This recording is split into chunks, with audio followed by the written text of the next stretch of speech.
Gandillac traduit Speter par après, Erwarten par prédestiné, NCN par naissance et Fortleben par survie.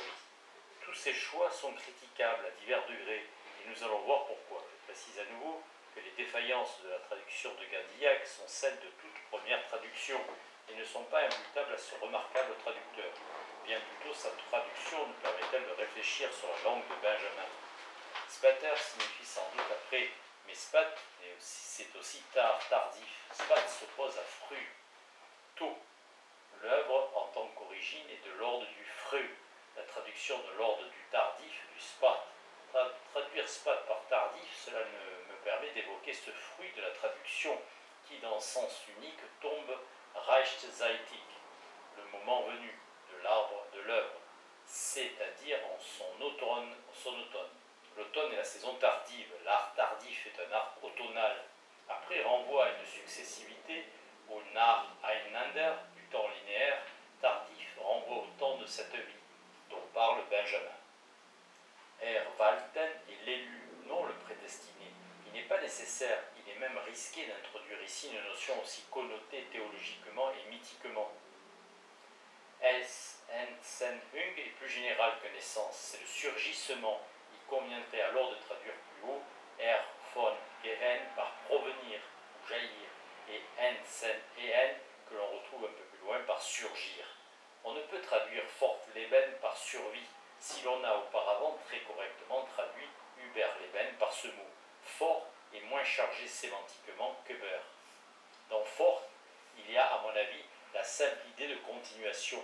En vérité, l'Überleben antérieur désigne un acte, celui de survivre, alors que le Fortleben semble n'exprimer que l'état de continuation.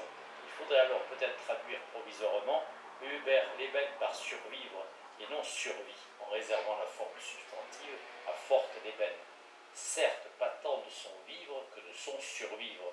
Cette dernière phrase énonce la traduction jaillit organiquement de la survie, de l'actif survivre de l'œuvre.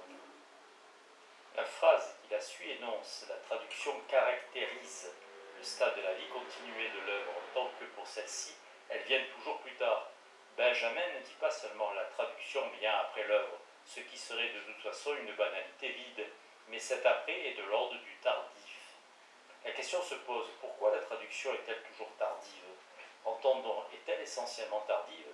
Essentiellement car il est possible que cette tardiveté soit chronologiquement très courte. L'époque du surgissement d'une œuvre peut très vite passer, mais qu'elle soit courte ou longue, selon le concept habituel du temps, c'est seulement après cette époque que la traduction, elle, peut surgir. La temporalité de la traduction, le temps où elle surgit, dépend donc étroitement de la temporalité des œuvres.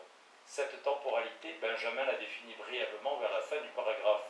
Après avoir défini la vie comme histoire, que l'œuvre soit temporelle ou historique ne veut pas dire elle est dans le temps, dans l'histoire.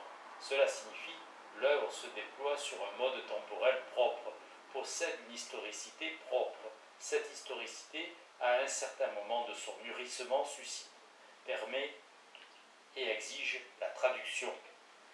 L'histoire des grandes œuvres d'art connaît leur descendance à partir des sources, leur formation à l'époque de l'artiste et à la période de leur vie continuée, principalement éternelle, auprès des générations suivantes. Cette dernière s'appelle, lorsqu'elle vient au jour, la gloire. De nouveau, à la fin du paragraphe, a lieu une restriction implicite. Lorsqu'elle vient au jour, la vie de l'œuvre ne débouche donc pas forcément sur un Fortleben. Restriction parallèle à celle qui énonce en passant que la traduisibilité n'est significative que pour certaines œuvres, les mêmes œuvres qui connaissent une vie continuée et qui appellent, suscitent leur traduction. Cette vie continuée de l'œuvre, dit Benjamin, s'appelle la gloire. Nous avons entrevu que celle-ci était liée à l'inoubliable. Si en vertu de son essence, de sa propre plénitude, l'œuvre est inoubliable, est-ce que ce qui mérite de ne pas être oublié alors survient pour elle, non certes au temps de son surgissement à l'époque de l'artiste, mais dans les générations suivantes, ce rayonnement qu'est la gloire? Ne risquons-nous pas de revenir au plan de la réception, au lieu de rester sur celui de la vie immanente des œuvres? Qu'est-ce qui accorde la gloire à une œuvre sinon ses lecteurs? Peut-être, mais Benjamin lit ici la survie de l'œuvre, clairement à la mort de l'artiste. Empiriquement, on pourrait rétorquer que des œuvres ont connu la gloire du vivant de leur auteur. Il suffit de penser au XXe siècle à Joyce. Cependant, si la gloire désigne non pas tant la célébrité que le pur rayonnement de l'œuvre, alors on opposait tout de même que l'œuvre ne commence réellement à rayonner que lorsque de l'auteur ne reste plus que le nom.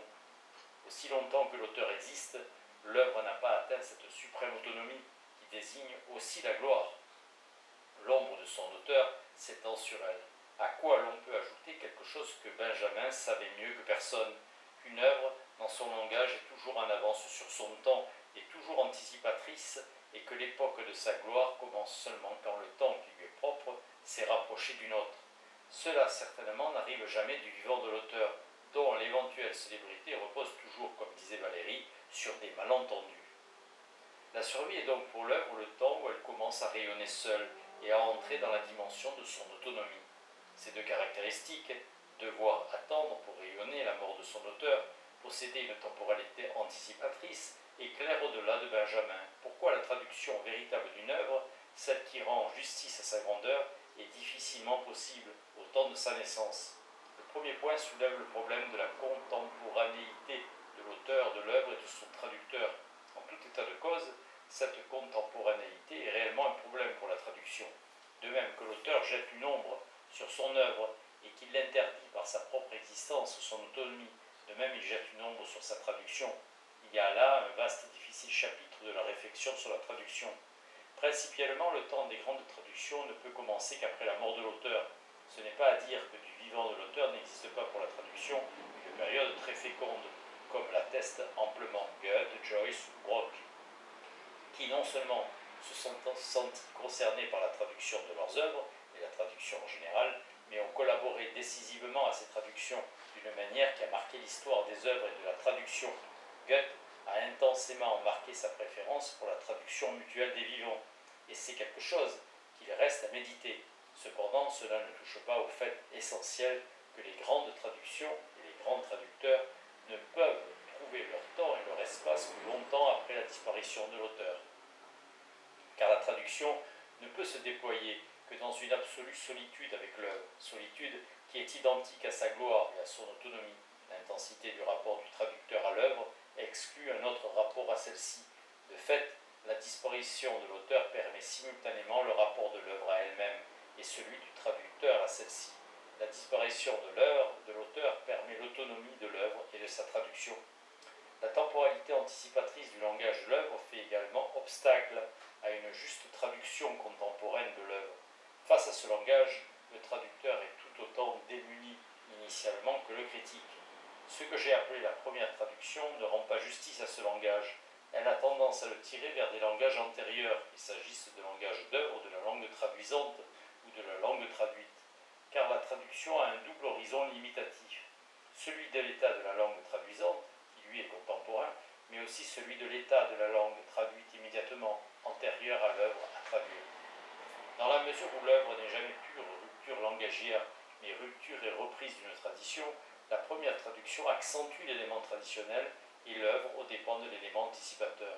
Toute première traduction ou traduction contemporaine de l'œuvre est à cet égard classisante, en un sens académique. On peut résumer tout ceci de la sorte. Une véritable traduction doit attendre ce mode de temporalité et d'être qui est pour l'œuvre la gloire. Celle-ci, je l'ai dit, est l'auto-rayonnement de l'œuvre. D'un tel auto-rayonnement, Benjamin suggère classiquement qu'il est éternel. Mais cette éternité est d'une étrange sorte. Un poème de Pierre-Emmanuel commence ainsi. Ô fût de tremblante éternité sur les collines. L'éternité de l'œuvre est de cette sorte, tremblante, et le poème d'Emmanuel, avec ses fûts, fait allusion aux colonnes demi-écroulées des temples grecs. Nous retrouvons l'espace du fragment de sens unique, mais également l'espace de réflexion de Goethe, avec cette proposition énigmatique que la traduction advient à l'œuvre comme destin et nécessité au temps de son rayonnement le plus radieux, qui est aussi celui de son déclin, car rayonner épuise. Nul ne l'a su mieux que Goethe, qui a parlé du vieillissement que la propre gloire de l'œuvre apporte avec elle. La survie de l'œuvre n'est nullement la pérennité d'une splendeur immobile. Cette tremblante éternité est l'apanage de l'œuvre profane.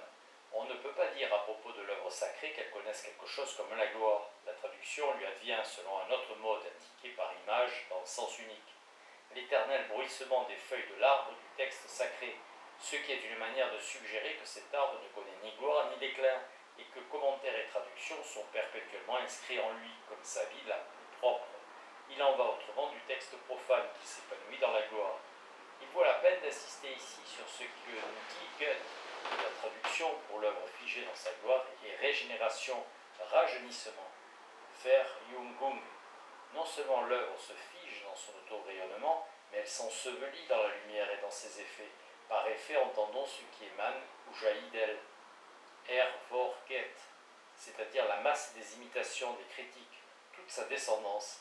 C'est peut-être une loi de l'historicité des grandes œuvres que tous les textes qu'elle engendre dans son propre espace et qui attestent son état de gloire, voire le célèbre, finissent par la recouvrir, l'étouffer ou la réduire à un simple nom. Face à cela, qui recouvre l'œuvre et empêche tout rapport à elle, la traduction apparaît comme ce mouvement qui, en posant l'œuvre dans un ailleurs langagier, la libère de cette végétation étouffante, de l'immobilité intangible de sa propre gloire, et littéralement la transplante dans un sol plus neuf, où elle se régénère. Oui, la traduction est transplantation. Goethe l'a célébré dans un poème, Ein Gleichnis, un symbole. Une telle transplantation régénératrice et rajeunissante est aussi bien une renaissance, c'est-à-dire qu'elle ramène l'œuvre à une temporalité plus originaire, qu'elle la ramène au temps de son surgissement. Cela renvoie empiriquement au fait que parfois, pour échapper à l'usure du rapport à notre propre langue, nous avons besoin de nous exprimer dans une autre langue. Hofmannsthal l'a magnifiquement dit dans un texte qui reprend la même image que le poème de Goethe, celle de la plante fanée ou flétrie, qui revit lorsqu'elle est transplantée sur un sol étranger. Quand nous sommes devenus sourds à la beauté de notre propre langue, la première langue étrangère venue a pour nous une magie indescriptible. Nous n'avons qu'à déverser nos pensées fanées en elle, pour les voir devenir vivantes comme des fleurs quand on les met dans l'eau fraîche. Il arrive ainsi, c'est l'envers du même phénomène, que nous entendions notre langue sur les lèvres d'un étranger ou d'une étrangère, et qu'elle nous semble plus fraîche, plus rajeunie. Telle aussi l'impression produite par des ouvrages écrits en français par des étrangers, phénomène qui a beaucoup à voir avec la traduction. Mais dans celle-ci, il y a ce mouvement plus spécifique et rigoureux qui est le revouement de l'œuvre vers le temps de son surgissement. Certains traducteurs en ont eu l'intuition qu'ils ont formulé plus ou moins psychologiquement, alors qu'il s'agit d'un mouvement dont la temporalité est rigoureusement objective. Valéry, le travail de traduire nous fait non point façonner un texte à partir d'un autre, mais de celui-ci remonter à l'époque virtuelle de sa formation. Pierre Léris, vous ne pouvez pas savoir à quel point on pénètre un texte en luttant longuement avec lui. On croit même saisir le secret de sa genèse. La traduction, au temps où l'œuvre rayonne et décline, est donc remémoration rajeunissante, retour à l'œuvre, son origine.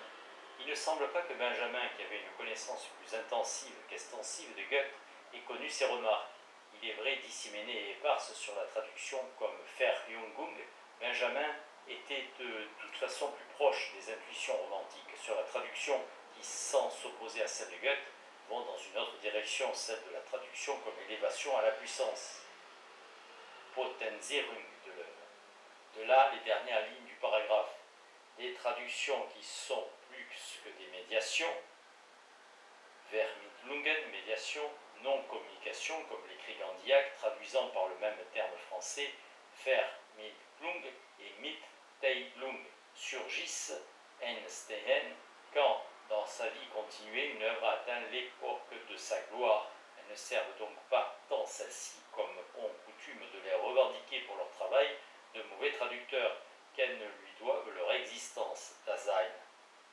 En elle, la vie de l'original atteint son développement constamment renouvelé, le plus tardif, le plus étendu, umfassendes, et littéralement le plus englobant, embrassant. Un crescendo plein de détours, Benjamin nous introduit au paragraphe suivant. Premier point, la traduction essentielle, celle qui n'est pas Vermittlung, médiation, concept plus vaste, plus philosophique que Mitteilung, communication, qui dit en fait l'essence de la Mitteilung. Surgit à l'époque où l'œuvre est entrée dans la phase de sa vie continuée. Le Fortleben rend possible l'Übersetzung. Second point, la traduction ne rend pas possible la survie de l'œuvre, et a fortiori sa gloire. le croire est la prétention des mauvais traducteurs. À l'inverse, c'est la gloire de l'œuvre qui rend possible sa traduction. Cela revient à dire que sa traduisibilité est déterminée par le mouvement temporel qui mène l'œuvre à son plus grand mûrissement et à son autonomie. Dans la mesure où l'œuvre mûrit, elle devient traduisible. L'Übersetzbarkeit n'est pas une structure intemporelle, elle naît de la temporalisation de l'œuvre. Par là se trouve unis peut-être kéros et traduisibilité que nous avions posés séparés. Le bon moment de la traduction répond entièrement à un certain moment de l'œuvre. Ce qu'énonce le fragment de sens unique. Le bon traducteur est celui qui répond à l'appel de l'œuvre au temps où elle est mûre pour la traduction. Bon moment et bon traducteur s'entre-appartiennent. Le mauvais traducteur est celui qui émet la prétention de traduire avant ce moment. Cette prétention signale une hybris, une démesure du traducteur qui reste aveugle à la temporalité de l'œuvre, à l'œuvre comme temporalité. Prenant l'œuvre comme un message figé porteur d'un contenu, il ne perçoit pas qu'elle est un être vivant qui a son temps propre, un temps où elle est mûre pour la traduction et un temps où elle ne l'est pas encore. La grandeur de traducteurs comme Schlegel, Voss, Hölderlin, et que chacun à sa manière a perçu que Shakespeare, Calderon, Homère, Virgile, Sophocle, Pindare étaient arrivés pour l'Allemagne au temps de leur traduction. Cette réflexion de Benjamin sur la place de la traduction est tout à fait traditionnelle et au sens fort. La dernière phrase introduit à la dimension de l'Überleben, essentielle dans tout le texte de Benjamin.